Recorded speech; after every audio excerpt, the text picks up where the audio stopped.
আসসালামু আলাইকুম রহমতুল্লাহি বারাকাতু। ধর্মপ্রেমী মুসলমানগণ চাই দেশের কার্যক্রম শুরু হোক কাদিয়ানীদেরকে রাষ্ট্রীয়ভাবে অমুসলিম ঘোষণা করার মাধ্যমে। এ যাবৎকালে অনেক বছর ধরেই বাংলাদেশে সাধারণ মুসলমান সহ সকল ঘরানার আলেম ওলামাই কেরামগণের একটাই দাবি কাদিয়ানীদেরকে রাষ্ট্রীয়ভাবে অমুসলিম ঘোষণা করার। যেহেতু বাংলাদেশ স্বাধীন হয়েছে, এই মুহূর্তে সকলেরই দাবি দাক্ষা পূরণ করা হচ্ছে, আবার নতুন করে সংবিধান প্রণয়নের কথাও বলা হচ্ছে।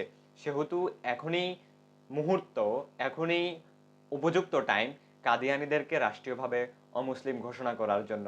যে দাবির মাধ্যমে, যে দাবি বাস্তবায়নের মাধ্যমে বাংলাদেশ কলঙ্ক মুক্ত হতে পারবে, বাংলাদেশ আল্লাহর রহমতে ভর্তি হয়ে যাবে।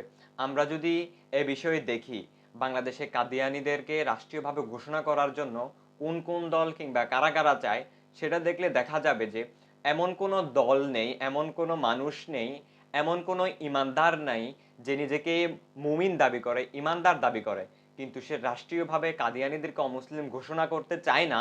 এমন কোনো মানুষ পৃথিবীতে, এমন কোনো মানুষ আমাদের দেশে খুঁজে পাওয়া দুষ্করে নয়, বরং এর চেয়েও কঠিন। সুতরাং বর্তমানে যে এবং যারা দেশ সংস্কারের কাজ করছেন, রাষ্ট্রের ক্ষমতা হাতে নিচ্ছেন, কিংবা দেশকে সাজানোর চিন্তা ভাবনা করছেন, সে সকল নেতৃবৃন্দুদের কাছে, সে সকল ছাত্র ভাইদের কাছে, সে সকল রাষ্ট্রীয় ক্ষমতাশীলদের কাছে আমাদের দাবি, রাষ্ট্রীয়ভাবে কাদিয়ানীদেরকে অমুসলিম ঘোষণা করে ধর্মপ্রাণ এবং ধর্মপ্রেমী মানুষদের ক্ষুধাকে নিবারণ করুন।